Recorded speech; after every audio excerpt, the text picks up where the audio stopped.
그해 넷째 달 9일에 성중에 기근이 심하여 그 땅 백성의 양식이 떨어졌더라.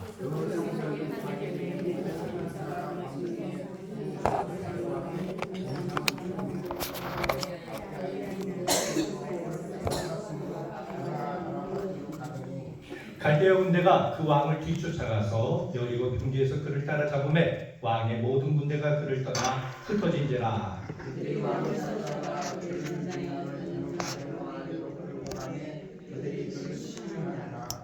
7절입니다. 그들이 시드기야의 아들들을 그의 눈앞에서 죽이고 시드기야의 두 눈을 빼고 놋사슬로 그를 결박하여 바벨론으로 끌고 갔더라. 아멘. 우리가 열왕기 말씀을 함께 보고 있는데요. 성경 이야기는, 성경에 나오는 이야기는요, 성경만의 이야기가 아닙니다. 인류 역사에 이루어지는 세상 속에서 하나님이 어떻게 역사하고 계신가 하는 것을 우리에게 가르쳐 주신 거죠. 자, 보세요. 앞에 보면 뭐 하여간 색색깔로 이렇게 막대기처럼 쭉 돼 있죠. 근데 멀어가지고 잘 보이질 않으실 거예요. 그러니까 이렇게 여기 구약 시대 때의 역사를 쭉 도표로 만드는데요. 보시면은 맨 첫 번째가 뭐냐면 히브리인의 이야기냐, 이스라엘 백성들의 이야기예요. 이스라엘 백성. 그 다음에 이스라엘과 빼놓을 수 없는 나라가 있죠. 어디입니까? 이집트예요. 이집트. 그렇죠? 이집트. 창세기부터는 주로 이집트와의 관계잖아요. 이집트. 그 다음에 뭐가 있냐면요. 이스라엘이 살고 있었던 그 가나안은 아주 작은 지역입니다. 그렇기 때문에 크게 봐서 권력으로 보게 될 때, 문명권으로 보게 될 때 어디와 연결되냐면은 어디랑 연결될까요? 메소포타미아 문명지대와 연결됩니다. 왜 그런가 하면은 원래 아브라함이 어디 출신이에요? 메소포타미아 문명지대 사람이에요. 갈대아 우르는 메소포타미아 문명의 중심지였습니다. 거기서 나와서 저 동쪽이, 동이 아니라 서쪽이죠.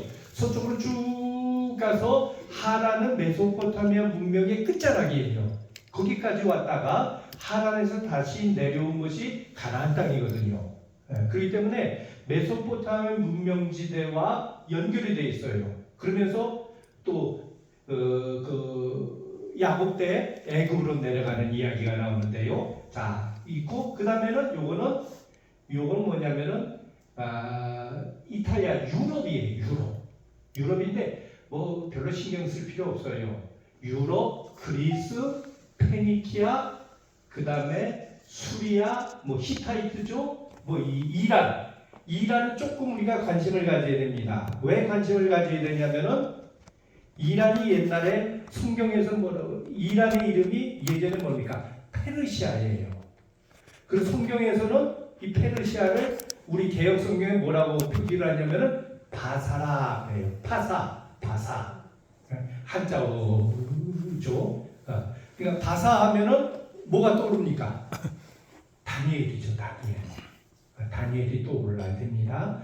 이런 건데 유럽은 사실은 별 보지 않아도 돼요. 관심이. 왜냐하면 이건 한참 뒤에 고대 세계가 끝나갈 쯤에 돼서 조금씩 일어나요. 여기는 완전히 야만의 땅이에요.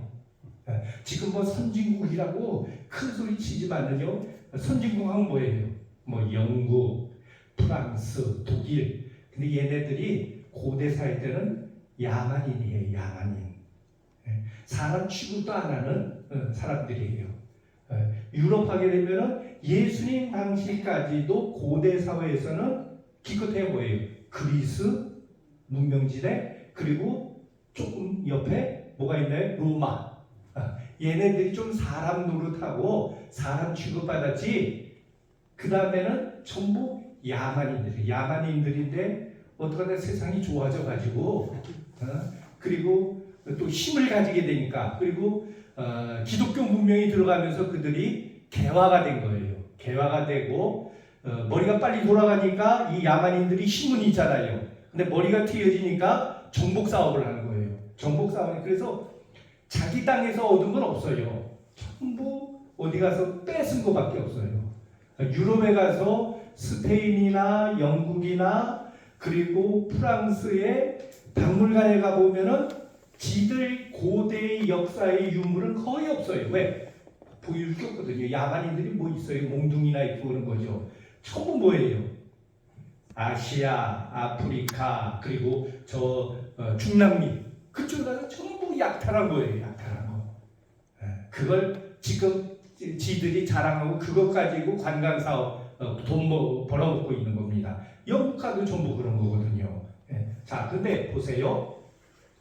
이렇게 가느다랗게 나오는 건데 일반적으로는요 거의 다 비슷해요. 근데 어떤 분은 굵어지잖아요. 그렇죠? 굵게 나와요. 요건 뭘 표시하는 걸까요? 왜 어느 때 내려가다가 이게 굵어질까요? 쉽게 너무 복잡하게 어렵게 생각하지 말고 그거 뭐냐면은 자기 혼자 있는데 몸을 불리기 위해서는 어떻게 해야 돼요? 먹어야 돼요. 먹어 치워야 돼요. 근데 사람은 먹어서 뚱뚱해질 수 있는데 나라가 힘을 얻고 더 큰 나라가 되는 건 뭐예요? 주위에 다른 약한 나라 집어삼키는 거예요. 그래가지고 커지는 거예요. 요걸 표현하는 겁니다.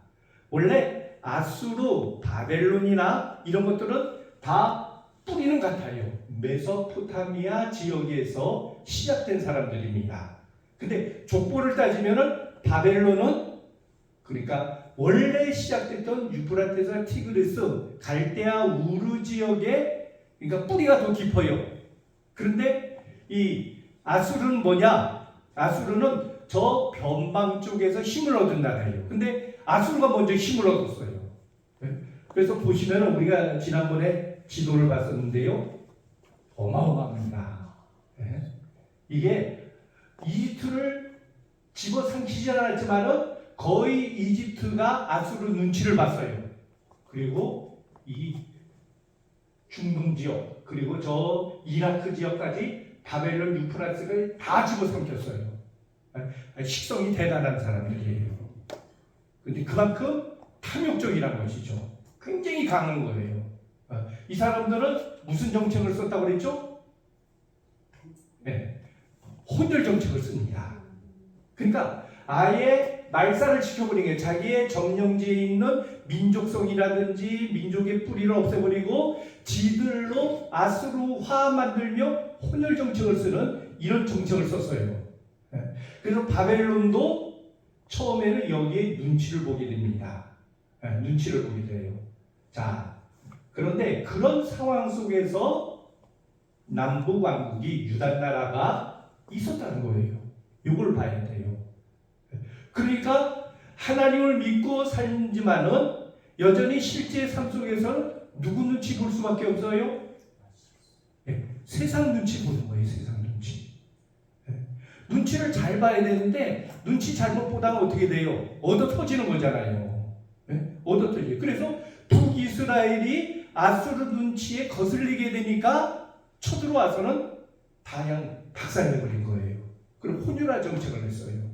그래서 그들의 후손이 예수님 당시에 사마리아인이 된 거예요. 사마리아인. 자, 남유다는 남았지만 남유다도 어떻습니까? 북이스라엘보다 더 작은 나라예요. 그러니까 더 힘이 드는 거예요. 아수르가 쳐들어오잖아요. 그런데 북이스라엘과 남유다가 다른 점이 하나 있었어요. 뭐가 다를까요? 북이스라엘은 하나님이 없었어요. 원래 시작할 때 여로보암 1세 때는 하나님을 믿었어요. 근데 믿는데 온전한 하나님이 아니라 어떤 하나님이요? 변질된 하나님이에요. 우상화된 하나님, 혼합된 하나님이었어요. 근데 그것이 완전히 사라지게 된 건 언제부터? 아방 때부터예요. 아방 때부터예요. 아방 때부터는 하나님의 하자도 싹 없어지고 오직 뭐예요? 우상들, 바알과 아세라를 섬기는 일로 완전히 나간 거예요. 근데 그 다음 왕들도 그것을 그대로 따라갔어요. 왜 따라갔을까요? 그렇게 살아도 아무 문제가 없으니까. 하나님 안 섬겨도 당장에 무슨 문제가 없거든요.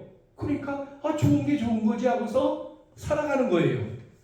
그렇게 자기만 의지하고 살아가다가 어떻게 된 거예요? 결국은 아수르에 의해서 망해버렸습니다. 자, 남쪽도 결코 안전하지 못해요. 아수르가 쳐들어옵니다. 그리고 항복하라고 그럽니다. 그 이야기가 어느 시대 때 남유다 왕국에 나냐면 히스기야예요. 히스기야. 근데 히스기야 왕은 어떤 왕이었느냐? 그래도 남쪽 왕들도 뭐 별 볼 일 없어요. 엉터리들이에요. 그런데 그 중에서도 어떻게 보면 좀 돌연변이 같은 사람이에요. 어떤 좋은 점에 있었어요. 이 사람은 그래도 신앙으로 살려고 했던 사람입니다. 믿음으로 하나님 신앙으로 살려고 했던 사람이에요. 그래서 하나님 앞에 부르짖고 하나님을 의지하게 되니까 어떤 일이 있습니까? 아수르의 군대가 쳐들어와서 예루살렘 성을 포위하고 18만 5천명이 쳐들어왔는데 하나님께 기도하고 하나님을 의지했더니 하나님께서 어떻게 하십니까? 한밤중에 18만 5천 명을 멸절시켜버려요. 그래가지고 이 아수르의 왕이 놀래가지고 그리고 또 어떤 일이 이루어졌느냐? 자기 본토에서 아들들이 반역을 해버려요. 쿠데타가 일어나요. 그래서 부랴부랴 포위망을 풀고 돌아갑니다. 그래서 위기를 이제 모면하게 돼요. 여기 히스기야 왕 때입니다. 성경에 그래도 여러 남유다 왕국 가운데 믿음으로 살고 선한 왕 중에 하나예요. 근데 히스기야가 죽어요. 히스기야가 죽은 다음에 그 아들이 왕위를 얻게 됩니다. 자, 왕위를 얻게 된게 누구였냐면은 문하세라는 왕이에요. 아들이 왕이 됐어요. 근데 이 아이는 아버지의 길을 걸어가지 않아요. 우상숭배에 빠져버려요. 그리고 그 다음 아몬도 문하세가 죽고 아몬도 또 지 아버지 할아버지가 걸어간 그 길을 걸어가지 않고 아버지가 걸어간 우상숭배의 길을 걸어가요. 그리고 나서 그가 죽은 다음에 요시야가 왕이 됩니다. 근데 여기서 달라져요. 요시야는 종교개혁을 합니다. 그래서 성전의 그 당시에 완전히 엉망이 됐어요. 근데 성전을 대충소하다 보니까 뭘 발견했냐면 신명기 율법 두루마기를 발견합니다. 그래서 그것을 가져오라고 해서 읽으면서 그 하나님의 말씀 앞에 가슴을 찢고 옷을 찢으면서 회개하며 종교개혁을 하는 거예요. 자, 앞에 보세요. 히스기야 왕은 믿음으로 살았던 왕입니다. 근데 그 아들 문하세 정반대로 나가요. 그리고 그 다음 아몬 누구 길 따라했다고요? 네. 할아버지 길을 따라야 되는데 아버지 길을 따릅니다. 그런데 놀랍게도 그 다음에 요시야는 누구 길을 따랐어요? 히스기야가 걸어간 믿음의 길을 따랐어요. 이게 서로 집안이 다른 집안이 아닙니다. 한 집안에서 나오는 할아버지, 아들, 손주, 증손주 이렇게 되는 거예요. 자, 이것을 보면서 우리는 어떤 마음이 드세요? 네? 여러분. 자, 이런 거예요. 우리 가정이 신앙생활의 믿음의 가정이에요. 그러니까 내 자녀들도 그냥 자연스럽게 믿음으로 살아갈 것이다. 그럴까요? 그렇지 않다는 거예요. 네. 우리 기독교 역사를 보더라도요. 2000년 예수님 이후에 2000년의 역사를 보더라도 반기독교적인데 앞장섰던 사람들이 놀랍게도 목회자의 가정에서 나왔어요. 또 그렇지만 스탈린도 한때는 신학을 공부했던 사람이라고 합니다. 네. 중요한 것은 뭡니까? 어떤 가정의 환경도 중요하지만은 더 중요한 것이 뭐예요? 그가 하나님 앞에서 참 살아계신 하나님을 만나지 못한다면 소용없다는 거예요. 예. 우리 아버지가 신앙생활 잘하니까 그러니까 어떤 면에서 모태신앙 그러니까 가정 기독교 가정에 태어나면은 그래서 보면은 뭐라고 하냐면 모태신앙이라고 해요. 근데 엄밀한 의미에서는 모태신앙이 진짜 있는가? 그냥 출생을 통해서 자연적으로 신앙이 들어오느냐? 그건 아니거든요. 그래서 모태가 아니라 모태신앙이라고 그렇게 말을 바꿔서 이야기하는 분들도 있어요. 저희 가정도 제 증조 할머니 때 고조 할머니랑 증조 할머니가 동시에 예수님을 믿었대요. 그러니까 저희 집안도 그러니까 증조 할머니보다 증조 할머니 할아버지 때 아버지 저 그리고 우리 아이들까지 하면 몇 대가 됩니까? 5대 되나요? 거기다가 저도 이제 손주를 봤으니까 걔까지 하면은 6대가 될 수 있어요.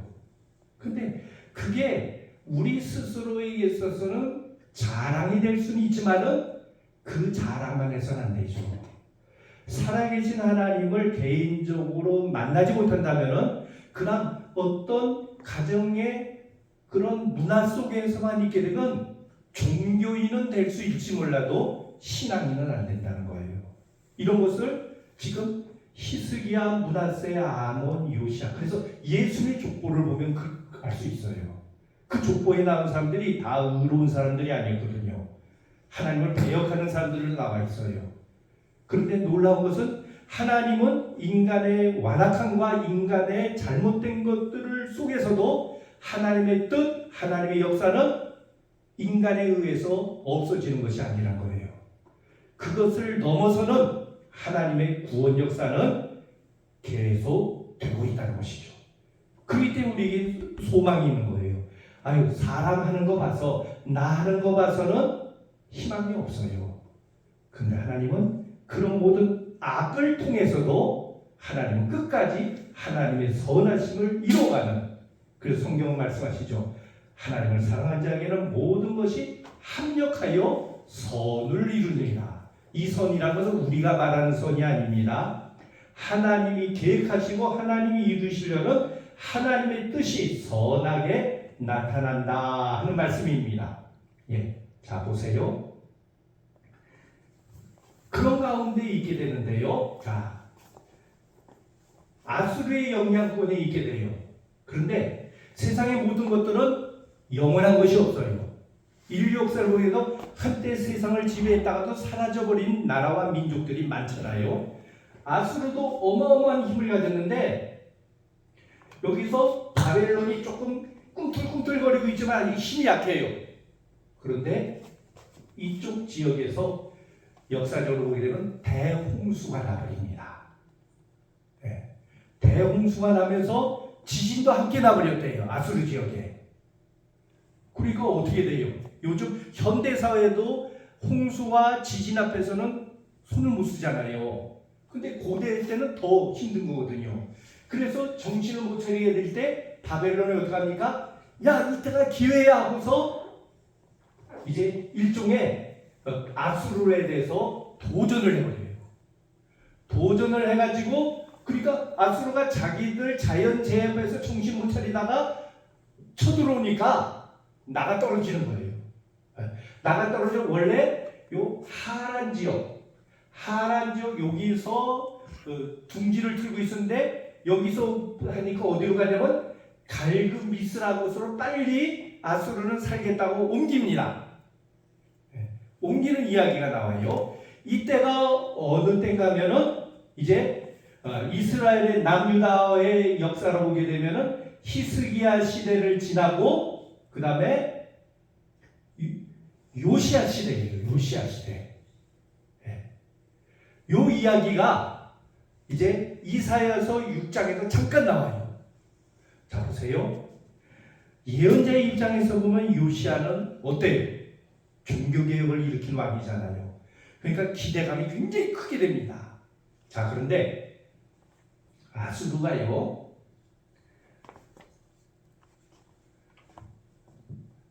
자 바벨론이 이제 갈그미스라는 곳에서 아수르와 전쟁을 해요. 마지막 전쟁을 해요. 근데 요때 이집트는 누구 편에 들까요? 네? 이집트는 아수르 편을 드는 겁니다. 그 영향권에 있었기 때문에. 그래가지고 바로 느고라는 이집트의 왕이 군대를 이끌고 아수르를 도와주러 가요. 도와주러 가는데 도와주러 가면 어디를 통과해야 돼요? 가나안 땅을 통과해서 올라가는 거예요. 그때 남유다 왕국의 요시아가 이게 웬일인지 약한 나라인데 힘도 별로 없는데 올라가는 이집트를 가로막아요. 그리고 무기토에서 싸움을 합니다. 전쟁을 해요. 근데 그 전쟁에서 요시아가 전사를 해버립니다. 그러니까 이사야 6장에 그 이야기가 나와요. 이사야가 탁탁해지는 거예요. 요시아가 있어서 우리 남유다 왕이 다시 새롭게 시작할 텐데 했다가 기대가 완전히 무너지는 거거든요. 그래서 어떡합니까? 그 절망 가운데 원래 이사야가 제사장이잖아요. 그래서 성전에 들어가요. 근데 그 성전에서 어떤 경험을 하게 됩니까? 거룩하신 하나님을 만나는 신기한 경험을 해요. 화로가 나요. 내 입술이 삐져가요. 그때 천사가 그 입술을 찢어줍니다. 그러면서 사명을 받아요. 무슨 얘기냐면은 인간 요시아를 의지했는데 그 인간 요시아가 없어지니까 낙심이 되는 거예요. 좌절하는 거예요. 그때 하나님께서 이사를 만나시며 야, 너 지금 누구 의지하니? 사람 의지하니? 사람은 영원한 것 아니야. 나를 믿어. 나를 붙잡아. 그래서 그때부터 본격적인 예언자로서의 삶을, 그래서 하나님이 거룩하시고 하나님 의지해야지만 우리가 살 수 있다, 이것을 외치는 선지자가 되는 거예요. 자, 그래서 늦게 올라갔기 때문에 처음에 갈그미스 싸움에서는 무승부가 됐대요. 무승부가 됐어. 서로 싸움이 일어나서 무승부가 됐습니다. 자, 무승부가 됐는데 요시아 왕이 죽잖아요. 자, 왕이 죽었으니까 어떻게 해야 돼요? 왕을 세워야 되잖아요. 근데 보시면은 요시아에게는 아들이 셋이 있었어요. 첫째 아들이 여호야김, 둘째가 여호아스, 셋째가 시드기야예요. 세 아들이 있어요. 그러면 정상적으로는 누가 왕이 돼야 됩니까? 아버지가 돌아가셨으니 첫째가 돼야 돼요. 첫째가. 근데 갑자기 왕이 죽으니까 백성들이, 그 귀족들이나 힘 있는 자들이 야, 누굴 왕을 세울까 했다가 어떡합니까? 둘째를 세워요. 여호아스를 세웁니다. 뭐 두 가지 견해는 있어요. 왕이 힘이 세지면은 신하들이 쪽을 못 써요. 그러니까 신하들 편에서 왕이 좀 만만해야 돼요. 그래서 여호아스를 세웠다. 그러니까 신하들이 마음대로 쥐락펴락하기 위해서, 그렇게도 보는 사람들이 있고요. 또 어떤 사람은 그래도 여호야김이 사람이 형편없다는 거예요. 그러니까 그래도 둘째가 나니까 둘째를 왕으로 세워서 나라를 좀 힘있게 만들자 해서 세우는 거예요. 자, 근데 보세요. 여호야김이 왕이 됐습니다. 자, 여호야김은 그러면 누구 편에 들까요? 애굽 편에, 이집트 편에 쓸까요? 바벨론 편에 쓸까요? 여호아스 입장에서는 이집트는 어떤 사람이에요? 시아버지 죽인 사람이잖아요. 죽인 나라잖아요. 그렇기 때문에 누구 편을 드냐면은 바벨론 편에 쓰게 됩니다. 친바벨론 정책을 합니다. 자, 그렇게 되면은 지금 이집트 입장에서는 어때요? 눈에 거슬려요. 눈에 거슬리기 때문에 갈그미스까지 올라갔다가 싸웠는데 무승부가 돼서 내려오면서 보니까 이놈이 영 거슬려. 우리 편을 들어야 되는데 우리 편을 안 들어. 그래서 없애버립니다. 그리고 누가 하냐? 여호야김을 왕으로 세워요. 일종의 꼭두가치죠. 너 우리 말 잘 들어야 돼. 그래서 애굽 편에 서면은 너를 보장해 줄게. 뭐 이렇게 돼요. 자, 이렇게 그래 친 이집트 정책을 쓰니까 누가 또 싫어할까요? 바벨론이죠. 바벨론이 싫어요. 세상이 참 비슷해요. 처음에 1차 싸움에서는 바벨론도 무승부가 됐기 때문에 눈치를 봐요. 그러다가 두 번째 싸움을 합니다. 그 갈그미스라는 곳으로 또 쳐들어가요. 여기서는 바벨론이 승리를 합니다. 완전히 그 다음부터는 아수르가 사라져버리는 거예요. 사라져버리니까 어떻게 됩니까? 누가 제일 거슬려요? 여호야김이 거슬리잖아요. 그래서 내려와요. 이 유다가 망하는데 한꺼번에 한 번에 망하지 않아요. 네 번에 걸쳐서 큰 어려움을 당하면서 망합니다. 첫 번째가 뭐냐? 여호야김을 이제 내려와서 바벨론 군대가 어떻게 하느냐? 여호야김을 잡아가요. 그래 여호야김을 여기서 여호야김을 잡아가지 않고 그를 왕의 자리에서 쫓아냅니다. 왜? 쥐들 맘에 안 드니까. 그리고 어떻게 하느냐? 그 아들 여호야긴을 세워줘요. 그러면서 어떤 일이 있냐면은 근데 왔다가 그냥 돌아가기 빈손으로 돌아가기 그렇잖아요. 그래서 남유다 왕국의 똘똘한 아이들을 젊은이들을 끌고 갑니다. 포로로. 그 중에 대표가 누구냐? 바로 다니엘이에요. 다니엘이 1차 포로로 끌려가요. 바벨론으로. 자 그렇게 되니까 여호야김은 바벨론 정책을 쓰니까요. 또 쳐들어와요. 또 쳐들어와서는 완전히 여호야김을 빼고 그리고 여호야긴을 세우면서 2차 포로로 이때 또 포로를 잡아가요. 이때 누가 끌려가느냐?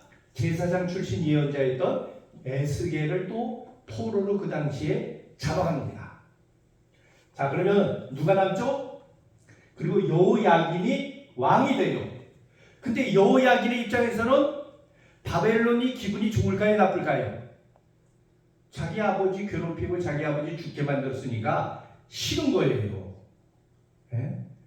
이때 왕이 18살의 왕이 돼요. 그러니까 아예 공개적으로 애굽 편을 들어요. 애굽 편을 드니까 바벨론이 가만히 있겠어요? 쳐들어와요. 쳐들어와서는 어떻게 하느냐? 이때 여호야긴을 왕을 잡아가버려요. 두 눈을 뽑아버리고 끔찍해요. 성경에 보게 되면 쇠사슬로 묶어서 왕과 귀족들을 반바벨론 사람들을 잡아버리는 이게 3차예요. 그리고 누구를 세우느냐? 유다 왕국의 마지막 왕인 시드기야를 꼭두각시로 세워요. 자, 근데 이때 시드기야는 줏대가 없어요. 그럼 바벨론 편에 서게 되면은 바벨론의 힘을 얻어가지고 그냥 왕로로 계속할 수 있는데 한 11년간은 해요. 하는데 이 사람이 귀가 팔랑긴가 봐요. 누가 속닥속닥 하면서 야 그래도 이집트가 더 가깝지 않느냐고 옛날부터 우리가 고대에서부터 이집트와 가까이 했으니까 이집트 편에 서야 되지 않느냐고 그러면 또 그쪽에 이렇게 기울이고 그러니까 왔다 갔다 해버려요. 왔다 갔다 해버리니까 누가 또 화가 나요? 바빌론이 화가 나는 거예요. 아니 이놈이 우리가 왕 세웠는데 왕 제대로 우리 말 들어야 되는데 왔다 갔다 해? 그래서 마지막으로 쳐들어옵니다. 그 시드기야 때 완전히 유다 왕국도 망해버리는 거예요. 요때 활동했던 예언자가 누구냐? 예레미야예요. 예레미야. 그러니까 우리가 이사야는 히스기야, 아몬, 므낫세, 요시야 이 아직 망하기 직전 그 초기에 활동했던 예언자입니다. 거룩하신 하나님을 증거하고 메시아를 그리고 그때 같이 활동했던 예언자가 미가. 근데 그 다음에 이 요시아가 죽고 나서 정신없이 막 임금이 바뀌고 몇 달도 못하고 몇 년 안에 왕이 바뀌는 그런 거 그때는 나훔이 이때는 나훔은 아수르의 멸망을 예언해요. 그리고 스바냐는 유대의 이야기가 아니라 유대 주위에 있는 이방 나라들, 에돔, 암몬 뭐 이런 나라들에 대해서 하나님의 심판이 임할 것이라고 예언을 합니다. 그리고 이 예레미야는 마지막 시드기야 끝까지 그 나라가 망하는 그 상황을 바라보면서 그는 어떻게 해요? 눈물을 흘립니다. 그러면서 뭐라고 얘기하냐면 하나님의 뜻은 애굽 편에 서는 것이 아니라 바벨론 편에 서자고 그럽니다. 근데 유대 사람들 입장에서 보게 되면 저게 뭐예요? 매국노처럼 보이는 거예요. 그래서 고난을 당합니다.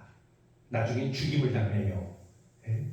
그리고 이러한 마지막 때 활동했던 예언자가 누구냐? 하박국이에요. 하박국서에 보게 되면 참 그 나라가 언제 망할지 모르는 그런 끔찍한 속에서 자기 애간장이 녹는 그 속에서도 뭐라고 얘기해요? 유명한 말이 있죠. 없고 없을지라도 나는 여호와로 말미암아 기뻐하리라. 이것을 외치는 거예요. 지금 나라가 망한다 할지라도 세상의 것들은 망하지만은 하나님은 영원하심을 바라고자 하는 거예요. 자, 이러한 속에서 포로기에 그리고 나서 나라가 망하잖아요. 시드기야 때. 그리고 나서 성경은 어디로 가느냐? 예언서들 가운데 다니엘이나 에스겔은 유다 가나안 땅의 이야기가 아니에요. 저 바벨론 지역에 파사 지역에서 이루어진 하나님의 역사를 보여주는 거예요. 다니엘, 에스겔. 그런데 다니엘은 앞으로 세계가 어떻게 이루어질지를 그 신상의 환상을 통해서 설명을 하고 있고, 에스겔은 전반부는 심판을 얘기하면서 후반부에 가서는 하나님의 회복이 있다는 거예요. 다니엘서에서 큰 환상 두 가지가 있습니다. 첫 번째 어떤 겁니까? 마른 골짜기에서의 환상이에요. 그 골짜기는 어떤 곳이죠? 그럼 노천 공동묘지예요. 공동묘지를 쓸 수 있는 돈이 없는 사람은 어떻게 하냐? 저 골짜기 가서 시신을 갖다 버리는 거예요. 그럼 그 시신들이 시간이 흐르면서 어떻게 됩니까? 다 몸뚱아리는 삭아버리고 뼈 조각 몇 개만 남는 거예요. 그런데 하나님께 그곳에 에스겔을 데려가시면 뭐라 말씀하십니까? 야, 이 뼈들이 살겠냐? 그때 에스겔이 뭐라고 합니까? 인간의 힘은 가능하지 않잖아요. 저는 모릅니다. 주께서 아십니다. 그때 생기를 그 뼈에 불어넣어 주시죠. 불어넣게 되니까 어떤 일이 이루어져요? 뼈가 사람의 형체를 입게 되고 거기에 힘줄이 붙고 살이 붙고 그리고 살아나며 그것 끝나지 않아요. 큰 군대를 이루는 모습을 보여주세요. 그게 무슨 얘기입니까? 남유다 왕국이 망하고 이제는 나라를 잃어버리고 그래서 다 끝장났다고 하지만은 하나님의 역사는 계속되며 그들을 회복시켜 주신다는 거예요. 두 번째 환상의 예언이 뭡니까?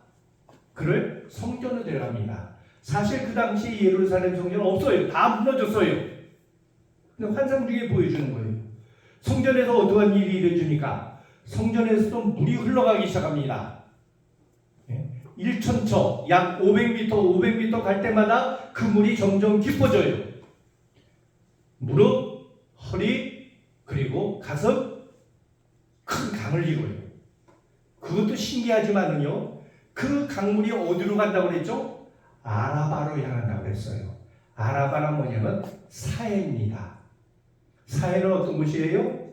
너무 짜서 생명체가 살 수, 지금도 가보면 그래요.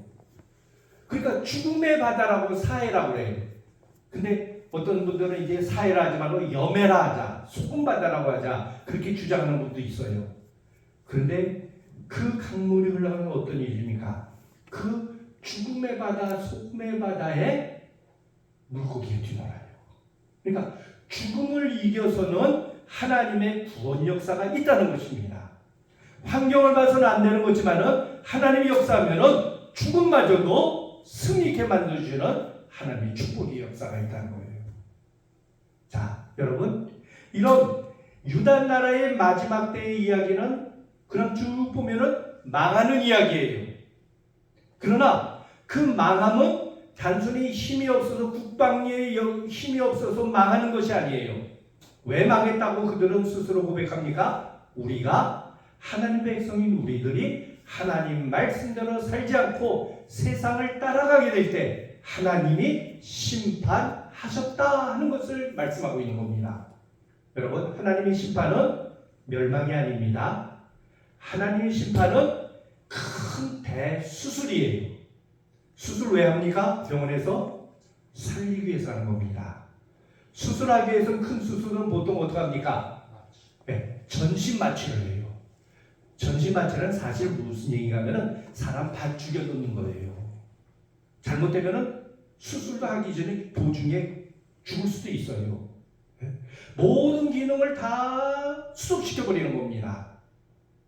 그러고 나서 잘못된 것을 다 잘라내는 거예요. 그리고 다시 붙입니다. 그리고 돼야 돼요. 회복해야 돼요. 수술은 잘 됐는데 회복이 안 되면은 하시는 분들도 있어요. 전신 수술을 마치게 되는 폐까지도 짓눌러 버리기 때문에 수술한 다음에 제일 먼저 하는 게 뭐예요? 뭐 이렇게 뭐예요? 바람 애들 장난감처럼 이렇게 바람 불면은 공 동그란 것이 올라가요. 그거 왜 하느냐? 폐를 피기 위해서거든요. 그런 것들이 그러해서 회복되기 위해서 대수술하는 거예요. 그러니까 무슨 얘기냐? 남유다 왕국의 멸망은 끝이 아니라는 것이죠. 그것은 하나님의 대수술이고 그것을 통해서 하나님은 새 역사, 바른 역사, 첫 신앙을, 참 신앙을 회복하라는 것이에요. 그래서 우리가 다음 시간에 함께 볼 그 역대서는 바로 그것을 가르쳐 주는 겁니다. 이런 유다 왕국의 이야기, 열왕기서의 이야기를 통해서 우리는 뭘 깨달아야 됩니까? 아, 어떻게 망했다, 누구누구가 싸웠다, 그게 아니죠. 우리의 삶 속에서 아무리 힘들고 가능성이 없고 절망이 찾아온다 할지라도 우리가 하나님의 말씀 앞에 바로 서게 될 때는 세상의 어떤 조건, 상황, 문제들을 그 속에서 우리는 끝나는 삶이 아니라 그것을 이겨나가는 참된 승리의 역사가 우리 앞에 예비되었다는 거예요. 여러분, 약속이란 뭡니까? 하나님의 말씀은 약속이에요. 이 약속은 어느 한쪽만 하는 것이 아닙니다. 약속은 쌍방이 지켜나가야 돼요. 근데 약속을 말씀하신 하나님은 변하실까요? 안 변하세요. 그러면 문제는 어디 있는 겁니까? 나에게 있죠. 내가 그 약속의 말씀을 철석같이 믿고 의지하고 붙잡고 나가면 그 약속은 성취되는 겁니다. 그런데 하나님의 약속의 말씀이 아무리 위대하고 크다 할지라도 내가 이거 못 믿겠어. 나는 내 생각대로 살 거야. 나는 눈앞에 보이는 현실만 보고 살 거야 하면은 그 약속이 이루어질까요? 안 이루어질까요? 이루어질 수가 없는 거예요. 이것이 성경이 우리에게 가르쳐주는 메시지인 것입니다. 오늘 눈앞에 있는 현실을 우리가 똑바로 봐야 됩니다. 그러나 현실만 보고서 살아가서는 안 됩니다. 아무리 힘들고 어렵다 할지라도 우리가 하나님 편에 바로 서고 하나님 말씀에 순종하고 하나님의 뜻대로 살아가게 될 때는 비록 망한다 할지라도 끝이 아니라 거기서 바로 그루터기 안에서 새싹이 돋아났듯이 하나님의 새 역사가 이루어진다는 거예요. 남유다 왕국의 역사의 이야기는 그들만의 이야기가 아니라 오늘 우리들에게 주시는 약속의 말씀입니다. 내 삶이 아무리 힘들고 어렵고 절망 속에 있을지라도 우리는 그래서 그 절망 속에 주저앉는 것이 아니라 그 속에서 하나님을 구하고 찾고 하나님의 약속의 말씀을 끝까지 붙잡고 나가게 될 때 우리는 다시 일어설 수 있다는 것이죠. 이 믿음을 우리에게 주시옵소서. 그래서 어떠한 상황 속에 어떠한 순간 속에서 그것만 바라보고 포기하는 것이 아니라 하나님의 말씀을 붙잡고 끝까지 나아가 승리하는 하나님의 백성, 하나님의 나라 되게 하여 주시옵소서.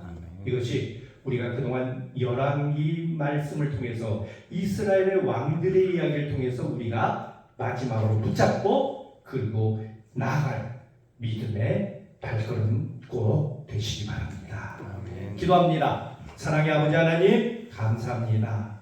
한 나라가 세워지고 그 나라가 왕성하다가 쇠하해지고 결국은 마지막 망할 수밖에 없는 인간의 역사 속에서 하나님의 뜻, 하나님의 계획, 하나님의 섭리는 사람이 망한다고 해서 없어지는 것이 아니라 그 망함 속에서 또 새로운 역사를 이루어간다는 사실을 성경 말씀을 통해 다시 한번 깨닫게 해주시고 그것이 과거의 역사의 이야기만이 아니라 오늘 내 삶 속에서도 그대로 이루어진다는 오늘 우리 가는길을 통해서도 하나님의 놀라운 구원의 역사, 새로움의 역사가 함께한다는 사실을 굳게 믿고 믿음을 가지고 든든히 나아가는 하나님의 백성, 하나님의 교회, 하나님의 자녀 되게 하여 주시옵소서.